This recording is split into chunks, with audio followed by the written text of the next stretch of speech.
You didn't change your life. Your life shifted without asking for your permission. Let me tell you a short story about a woman. One morning, she woke up before the alarm, like something had pulled her into consciousness from the edge of sleep. The air was still. The same room, the same bed, the same light filtering through the blinds. But something was off. She couldn't name it. Nothing had visibly changed, and yet everything felt different. She brushed her teeth, made coffee, checked her calendar, all ordinary. But the way her body moved, the way she breathed, the thoughts that surfaced first, they weren't hers. Or rather, they weren't from the version of her that went to sleep last night. Something had shifted quietly without noise or announcement.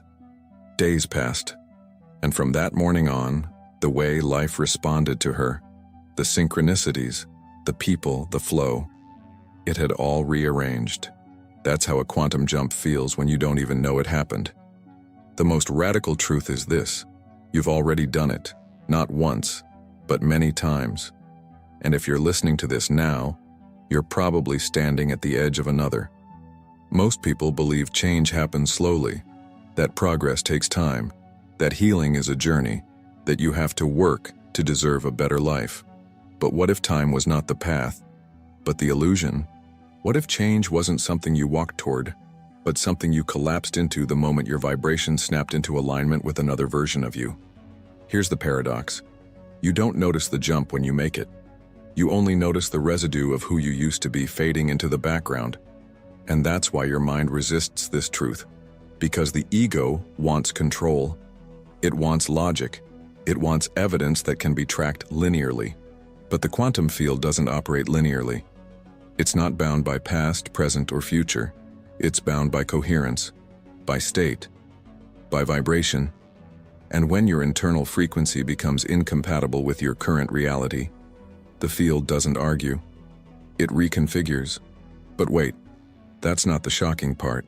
The shocking part is this: you didn't do it consciously. Science now shows that our memories are not just storage, they're constructs. Your brain doesn't replay the past, it reconstructs it every single time. Meaning, your sense of who you are is already fluid, already unstable, already quantum, and yet, we try to anchor identity into storylines that expired lifetimes ago. You keep saying, "This is just who I am."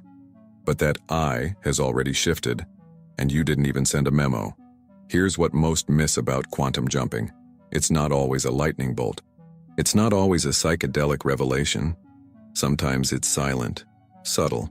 You wake up one day and the coffee tastes different. You walk through a door and the room carries a strange new resonance. You meet someone and feel like you've always known them. Because maybe you've already lived that version of you who did. Think about this. Have you ever felt a deep misalignment with your surroundings, even though nothing external changed? As if you no longer belonged in a job, a relationship, a city? That's not confusion. That's residue from a self that no longer matches your frequency. And that mismatch, it's your invitation. The door is already open, the jump is already loading. But this raises a deeper question. If quantum jumping can happen without intention, can you trigger it on purpose? Hold that question. Let it burn inside you for a moment. Because to understand how we first need to shatter the idea that you are a single, linear self moving through time. That is the old paradigm. That is Newtonian thinking, cause and effect. A leads to B. But you're not a machine. You're not a body that emits energy. You are energy that has borrowed a body for a while. You are awareness localized in a frequency band, and that frequency can shift. When it does, the world you perceive shifts with it. Not because the world changed, but because you tuned into a different version of it. Neville Goddard spoke of this long before science caught up. He said, "To be transformed, the whole basis of your thoughts must change. But your thoughts cannot change unless you have new ideas, for you think from your ideas. And where do those new ideas come from? From accessing the version of you who already lives them. So the question isn't, can you quantum jump? It's, are you noticing when you already did? Now, I want you to think of a moment in your life when everything changed, but there was no clear reason why. Maybe you suddenly lost interest in something you loved. Maybe a relationship collapsed overnight. Maybe an opportunity came out of nowhere. These are not random events. These are markers of timeline shifts, echoes of the jump. There's a secret most never realize. When you outgrow a vibration, life will either upgrade with you or collapse around you. That's not failure. That's frequency recalibration. That's the quantum field making room for the next iteration of you. But let's go one layer deeper. The reason many don't recognize their jumps is because their identity is still rooted in the past frequency. Your body moved, your energy shifted, but your story didn't catch up. So you keep repeating old patterns in a new field and wonder why they feel heavier. It's like trying to play an outdated version of yourself in a reality that no longer supports it. No wonder it feels like struggle. No wonder you feel disoriented. You're trying to navigate a new map with the eyes of an old self. But what if, and stay with me here, what if everything you're experiencing right now is already evidence of a recent jump? What if this discomfort, this confusion, this cracking open, isn't you being lost, but you being recoded? You don't need to fix your life. You need to remember who you've already become. In the next chapter, we'll uncover the deeper mechanics behind this shift. Because you're not attracting your future, you're tuning into it. And once you see how the field responds to your internal state, not your wishes, everything will start to make sense. You've been taught to chase your future, to visualize, to script, to wait, to believe that if you do enough inner work and vibrate high enough, life will eventually reward you. But what if that model is fundamentally outdated? Because in quantum reality, the future doesn't come to you. You shift into it. It's not about attracting. It's about collapsing into the version of reality where your desire already exists and aligning your frequency to match it. That's the real quantum jump. And here's the mind-bending truth. Every possibility already exists, not as an idea, not as a potential, but as a fully formed timeline, with its own version of you living inside it. Let's say that again, because it changes everything. Your dream life is not waiting to be built. It's already happening, just not in this frequency band. In physics, this is known as the many worlds interpretation, originally proposed by Hugh Everett. The theory suggests that all possible versions of reality exist simultaneously, in parallel, and every decision you make collapses the probability wave into one outcome. But the other versions don't disappear. They still exist. You just tuned out of them. In spiritual terms, every version of you, the broken one, the rich one, the healed one, the awakened one, already exists. You're not creating these versions. You're navigating through them. And your navigation tool is your state of being. That's why Neville Goddard said, "You must assume the feeling of the wish fulfilled. Not imagine it. Not hope for it. Assume it. Embody it. Because your inner state is the selector of timelines." Let's make it even more practical. You are a radio, constantly emitting and receiving frequency. The station you tune into doesn't care what you want. It only reflects what you are. You can beg the universe for abundance, love, freedom, but if your signal says lack, fear, or unworthiness, the field will comply with precision. Not to punish you, but because it's wired to match your coherence. So how do you jump? You change your station. Not with effort, not with struggle, but with a vibrational choice. It starts when you stop identifying with the version of yourself that's waiting, the version that's constantly chasing healing, asking when and wondering how. That version is always one frequency behind the manifestation, always missing the signal, always living in the echo of lack. Quantum jumping is not about becoming something, it's about being what already is. You don't become the healed person. You remember what it feels like to be whole, and act from there. You don't try to attract wealth. You assume the posture, energy, and awareness of the self who already lives in financial freedom. And here's the quantum secret. The field responds instantly, because the shift isn't in the world, it's in the observer. But I've visualized, I've meditated, I've done the work, you might say. Yes. But did you become the version of you who already has it? Or did you just keep wanting it? Because here's the trap. Wanting is lack in disguise. Hoping is waiting disguised as faith. True manifestation is not about desire. It's about memory. Cellular memory of the version of you that already exists in that timeline. This is why most people stay stuck in the loop of trying. They visualize from their current identity, hoping to attract a better reality. But the field doesn't answer hopes. It answers vibrational signals, and those signals don't lie. Let's break the pattern here, Mang, because this is where most get it wrong. You think you need to do more. What you actually need is to become less attached to who you think you are. The current you, the one watching this, is not you. It's a collection of habits, stories, emotional patterns, and neurological circuits. It's a character, a script. And that script has locked you into a specific frequency range. So when you try to manifest something radically new, the script glitches. The jump fails. Why? Because the you that wants it isn't the you that lives it. And that's the incomplete puzzle nobody tells you. You cannot manifest a new reality with the same emotional vocabulary. You cannot jump to wealth carrying the frequency of survival. You cannot access love while vibrating in self-abandonment. And you cannot shift timelines until you collapse the illusion of waiting for permission. Your timeline is not ahead of you. It's available now, in a different vibrational octave. Here's a practical metaphor. Imagine walking into a hallway with 100 doors. Each door is a version of you. Behind one, you're sick. Behind another, you're healthy. One door leads to heartbreak, another to deep love. And the key to each door, it's not effort. It's not years of work. It's your current emotional frequency.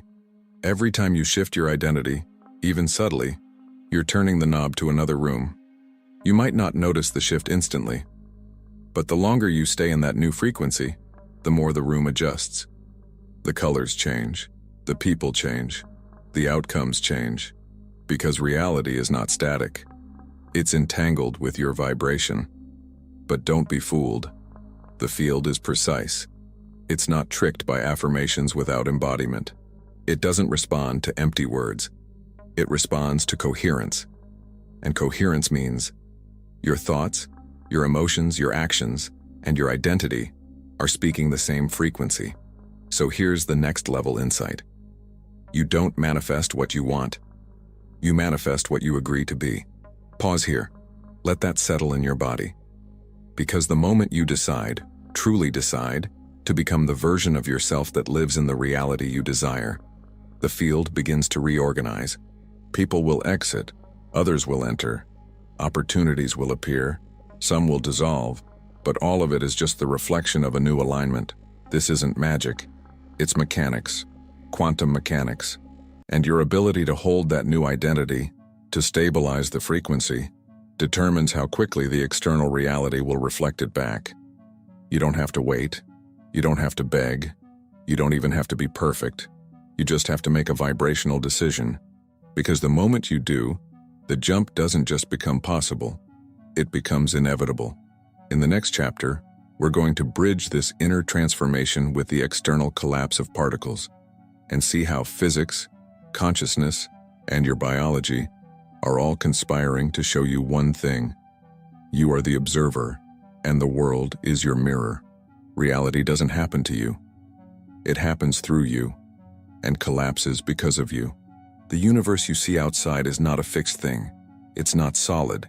It's not even fully there until it is observed. That's not a poetic metaphor. That's quantum physics. And at the center of it lies one of the most misunderstood, yet most powerful phenomena in all of science, the observer effect. Let's go back for a moment to one of the most replicated and mind-bending experiments in modern physics, the double-slit experiment. Electrons are fired at a barrier with two slits, and behind it, a screen captures the pattern they create. When not observed, the electrons behave like waves, creating an interference pattern, as if they passed through both slits simultaneously.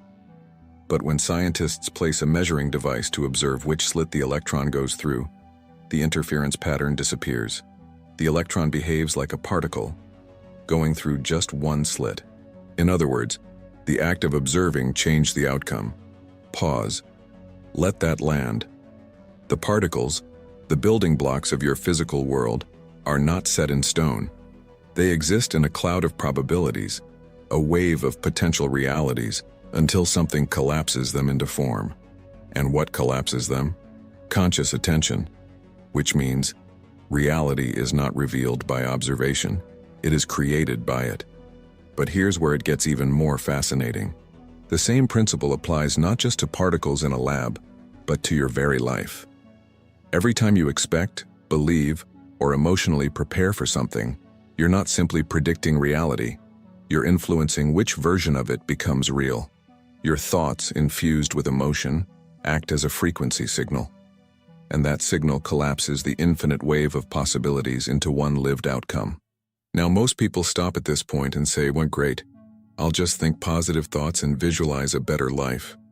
But that's only the surface, because the power to shift reality isn't in the thought itself. It's in the state that the thought emerges from. That's where your neurobiology enters the quantum field. Every thought you think sends electrical signals in your brain, and every emotion you feel generates chemical signals in your body. When thought and emotion align, they create a coherent electromagnetic signature. This coherence is what imprints your state into the field, but coherence doesn't happen by accident. It happens through conscious choice and neural flexibility. Here's the game changer. Your brain is not hardwired, it's rewirable. And when you shift into a new internal state, your neural pathways begin to collapse old patterns and open new ones, instantly.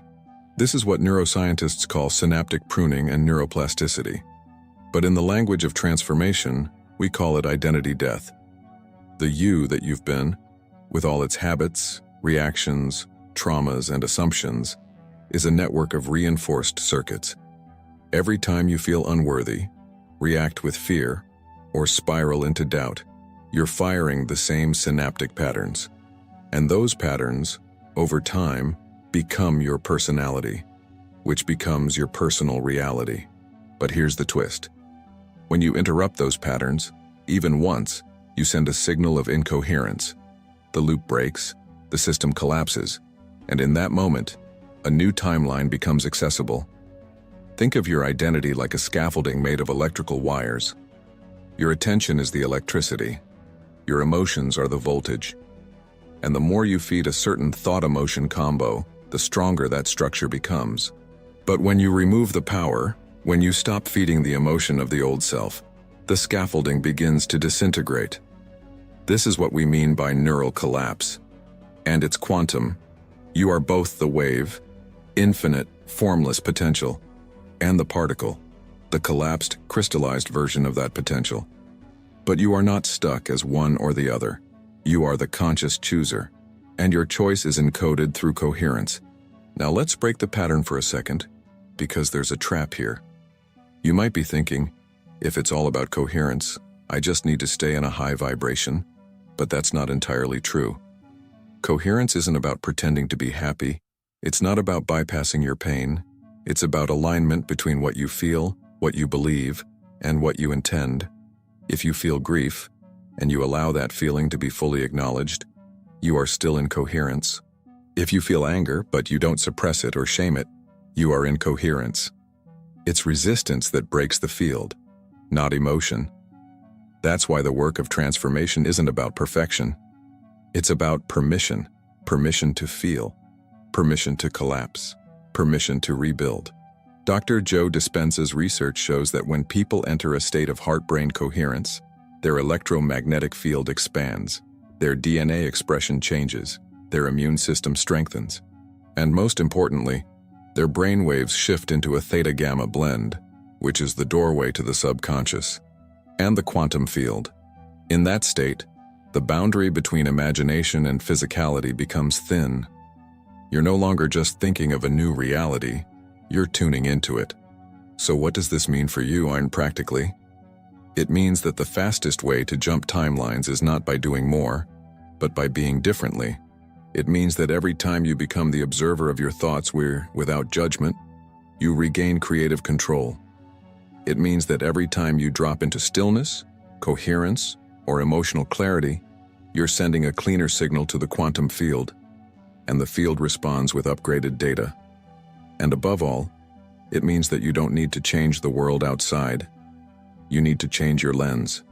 Because the observer is the creator, the signal is the selector, and the vibration is the key. Now let's stretch the metaphor even more. Imagine the quantum field as a giant web of infinite doors, each one representing a version of your life. Every time you change your emotional state, a door unlocks. Every time you sustain that state, the door opens. And every time you embody the self who lives behind that door, you walk through, and everything changes. But here's the catch. The old doors don't disappear. They remain available, which means you must choose to keep walking. You must choose to stay in the frequency of the new, not for a moment, not just during meditation, but in the little decisions, the micro choices, the subtle shifts in identity throughout your day. Because the moment you doubt, the moment you hesitate, the moment you return to the emotional home of your old self, you jump back. Quantum jumping is not a one-time leap.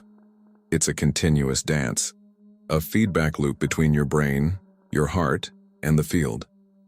So the real question isn't, how do I shift?